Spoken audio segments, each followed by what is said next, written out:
Yes, plus 2 class students, hello and good day to all. I am Amritpal Singh and I welcome you in the online class of economics. Students, in our previous video, we had just completed our chapter number 1, which was related with Indian economy on the eve of independence.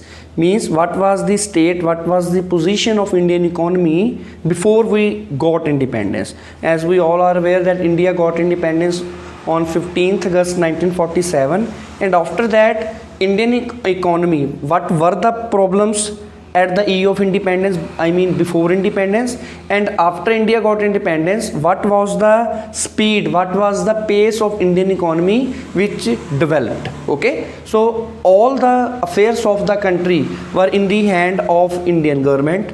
As India got independence, British left the country, then all the administration, all the management of country came into the hands of Indian government.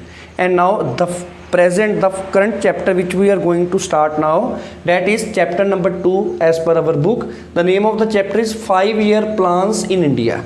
You all are aware that it is long term planning. There are 5-year plannings in India every year, every term. So goals and achievements, 5-year plans in India, goals and achievements. Now what we are going to discuss in this chapter, 1 mark question accordingly. So what is economic planning? What is the meaning of economic planning? Why do we need economic planning? What are its objectives? What are its achievements? What are its failures? All the things we will discuss in this chapter. Okay, now question is, what is economic planning? So economic planning refers to a system under which a central authority, here it is, here we have planning commission, but now you have to keep this thing in mind. Now planning commission has been abolished. It has been replaced by Niti Aayog, okay, in 2000 in the session 2015. Okay, so we have economic planning. Economic planning refers to a system under which a central authority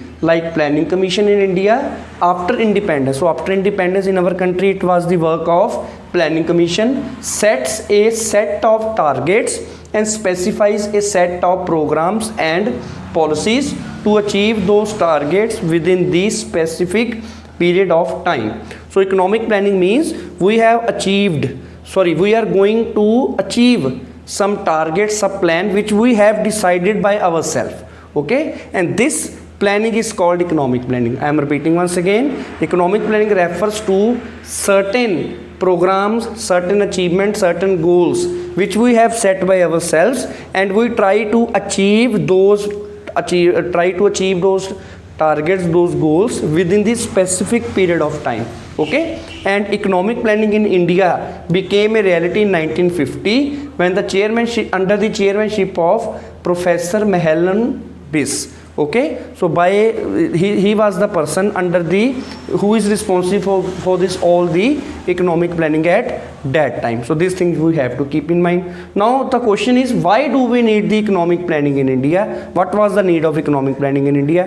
As students, we all are aware that India inherited a backward and stagnant economy from the British.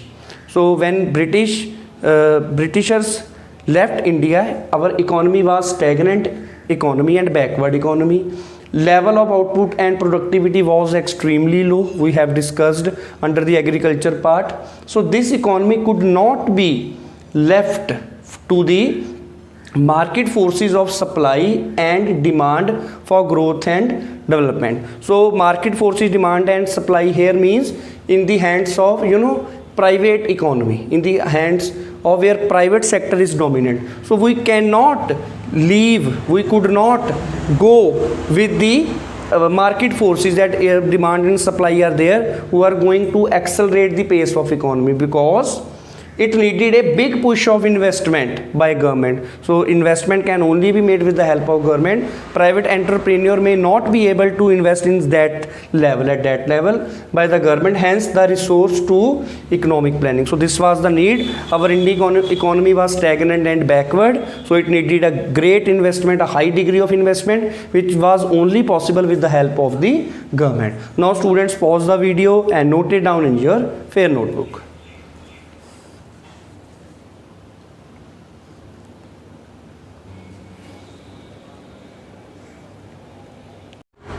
Yes, students.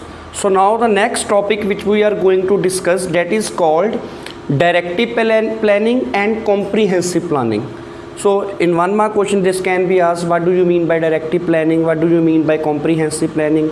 In little bit 3 marks or 4 marks it can be asked, what is directive planning and what is comprehensive planning in a differentiation manner. Okay, so now we are going to discuss. Number 1 is direct planning refers to a system in which planning is introduced just to direct the forces of supply and demand so that the system does not go wayward from the state of equilibrium.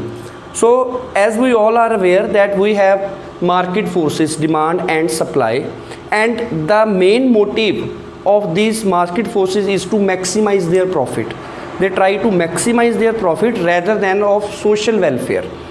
They try to grow and develop the country, but with their own selfish motive. It is profit earning motive, profit maximization motive.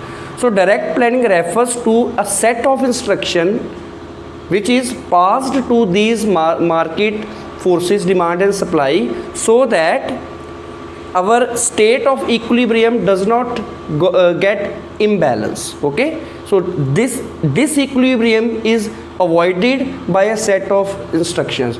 As in other words, in simple words, we can also go through with this explanation that direct planning, as name is speaking by itself, direct planning. Direct here does not mean direct or indirect. Here direct means directions, a set of directions passed to market forces, demand and supply, so that we can be in the state of balance, in the state of equilibrium. Okay, so in such a planning there is no direct participation of the state in the process of growth. So the major work is done through these market forces, I mean private sector. There is no direct participation of state. State here means government. Okay, this thing you have to keep in mind. So such a planning, there is no direct participation of the state, of the government in the process of growth. It is more like directing the private sector with regard to a set of do's and don'ts. As we all get these instructions from our institution, from our school, what are do's, what are our don'ts. Okay, so they get a set of instructions of do's and don'ts, so that the national interest does not suffer. Our national interest should not suffer by giving them instructions that what are your do's and what are your don'ts. Next point is directive planning is pursued in capitalist economy. Now student, this is the word capitalist economy. You may be aware that even in our previous session, in our previous +1 class, we have discussed capitalist economy, socialist economy. Again, I will try to recapitulate all these types of economy, capitalist economy and socialist economy. And before that, we have to complete this point that directive planning is pursued. It is executed in capitalist economy. Okay, in a very single word, capitalist economy is that economy in which major decisions are taken by private sector, by individuals. Next one is comprehensive planning. First one we were discussing directive planning, now we are having comprehensive planning. So it refers to a system in which government participates in the process of growth and development. Earlier we were discussing that in directive planning government does not participate directly in the process of growth and development, but here it refers to a system in which government participates in the process of growth and development. These things you have to keep in mind. Now what are the next features? Comprehensive planning is pursued in socialist economy, it is pursued in capitalist economy, it is pursued in socialist economies as well as mixed economy. So it is capitalist economy, in comprehensive it is under socialist and mixed economy. In case of mixed economies, like in India, like in our country, both private and public sector work together for growth and development. So in mixed economy, like in India, both private and public sector work together. So next point is profit maximization is the motive of capitalist economy and social welfare is the motive of socialism or socialist economy. So these were the directive planning and comprehensive planning. And after this pause, we will start discussing what are the various types of economy in a very quick succession: capitalist economy, socialist economy and mixed economy. Now pause the video and note it down.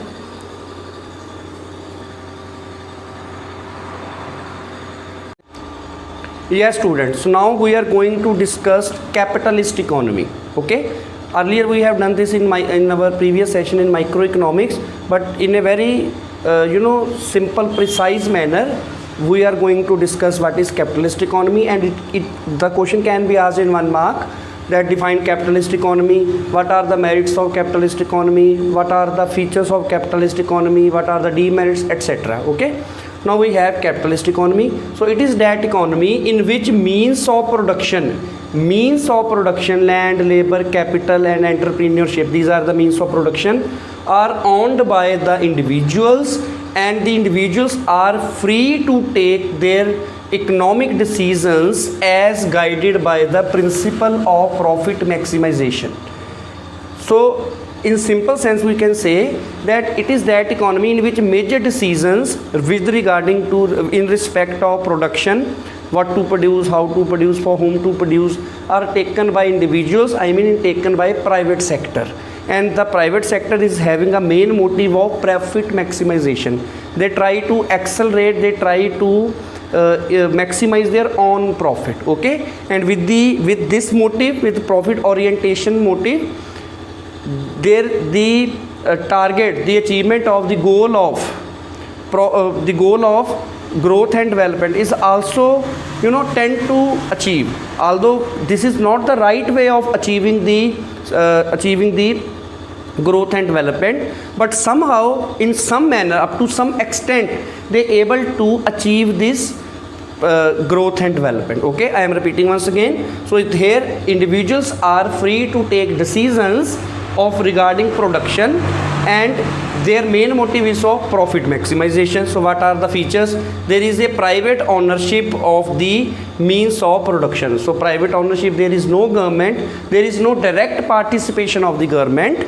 Okay, so this is also, it is a capitalist economy where there is main work is being done by the private sector. Okay, though the government, the state is only there for secondary role, the primary role is being played by the private sector. Second is means of production are used in a manner such that the profits are maximized. So they try to maximize the profit, they try to increase their profit. Okay, so this is the feature. And third feature is the role of government is largely confined to the maintenance of law and order and defense of the country.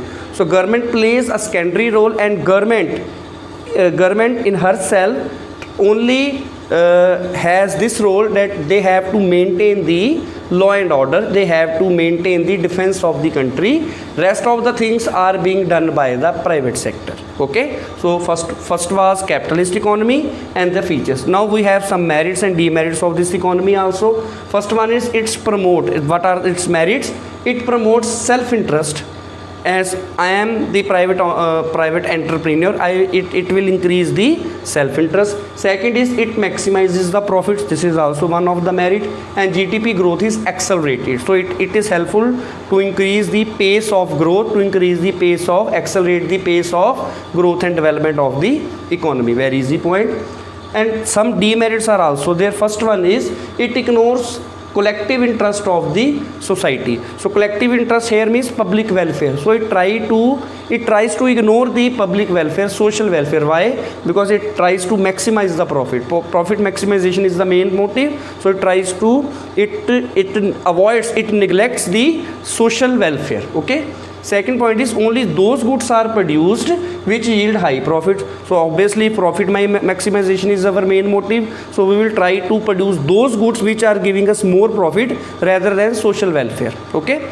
Third is production is done to satisfy the needs of the rich, and poor people suffer deprivation. So poor people are lagging behind, poor people are lacking of their own needs. So in capitalist economy we produce only those goods which are helpful for profit maximization, and only the needs of the rich are satisfied. Neither the needs of poor are satisfied. And the last point is there is growth. Still there is profit maximization is there. Still there is growth, but with social injustice. Okay. Now you can pause the video and note it down.